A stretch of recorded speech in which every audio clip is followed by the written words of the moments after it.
Here we are with another episode of Making Waves at Sea Level.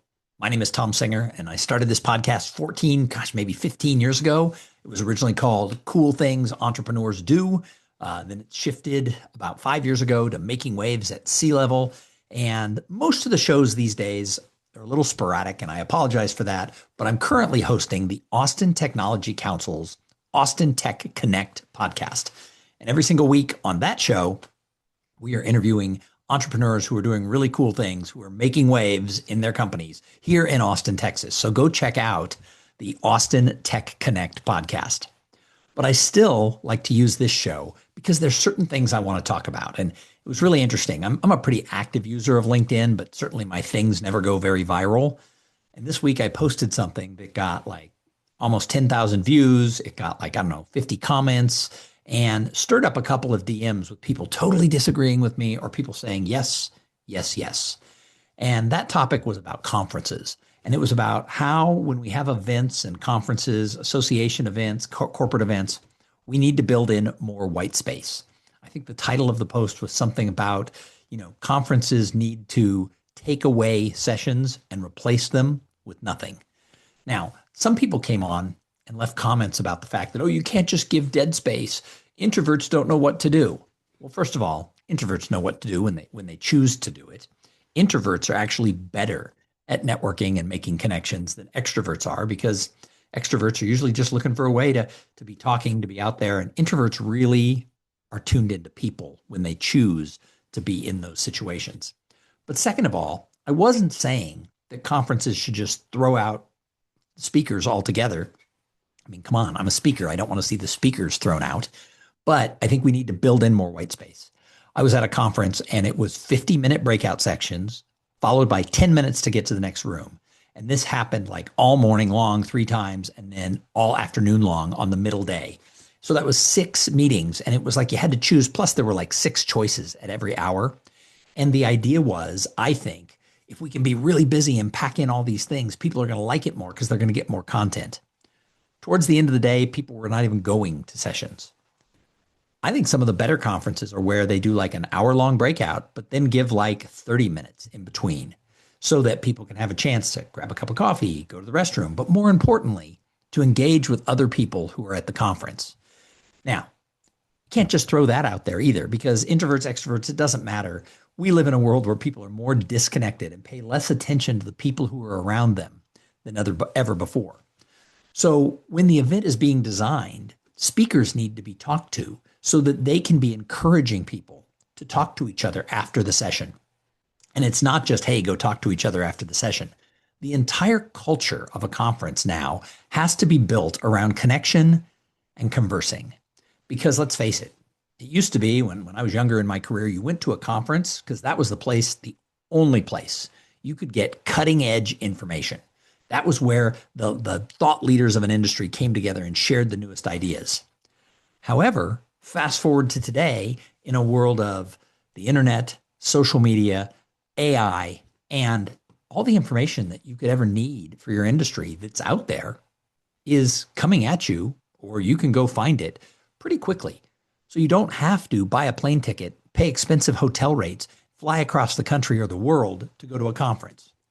You don't go for the information. Well, you want to learn, and being in that in-person learning environment is certainly better than listening to a podcast or watching a video or reading an article. However, you go because you're hoping that there will be some serendipity. You hope that there'll be a spark of human connection where people are going to share ideas and take what was said on the stage in this breakout session, in that main stage speech, in this breakout session, and converse with one another. So when we're planning our events, as meeting planners, and I plan events, we need to be figuring out, how do we build in some downtime where people can really converse with one another about the topics that matter. And in this AI-driven world, I think we are entering a stage. I think in 2027, the number one topic you're going to see on stages at conferences across industry lines, besides AI is still going to be a big topic. But I think the bigger, more important topic where you're going to see the keynotes is going to be on this idea of connections, human interaction, what I call HI in an AI-driven world, your network, your personal brand, and trust. I think these, what used to be called soft skills, are becoming more essential. And I think that the really smart people are starting to realize it. If you look at the books that are coming out in 2026, there are over a dozen books coming out from major publishing houses that are written by established authors, well-known thought leaders across industry lines, people like Adam Grant, Angela Duckworth, the CEO of LinkedIn. There are so many people releasing books whose either whole focus or sub-focus is on the human side of business. So think about it. Do you think all these major publishing houses would be rushing to get books out on a topic if it really didn't matter? Oh no, it matters. And every time that Adam Grant has released a book and promotes a book, that topic, not just Adam Grant, that topic becomes one of the most sought after topics on stages at conferences everywhere. So I think this idea of people first and really connecting is going to become a really, really big topic. And that's why I wrote the article, because if you're just trying to cram in session after session and people aren't getting that chance to engage, they're not going to come back to that conference the year later. However, if they share experiences with other humans, if they get the chance to engage, whether it's hugely successful or minorly successful, it's going to stand out. And that's what people are looking for at conferences. So how about yourself? What do you think when you go to a conference? There were people who left comments on my LinkedIn post who said, no, I need to get all the CLE. I'm a lawyer. I need to go to these conferences where I get all the credits for my continuing education that I can get. It's kind of a different type of conference, but there are those people. Then there are people who complained that, introverts don't know how to network, so everything has to be structured. I think some structure is a great idea. And when I speak, when I'm the opening keynote speaker at an event, I do a thing where I'm the conference catalyst.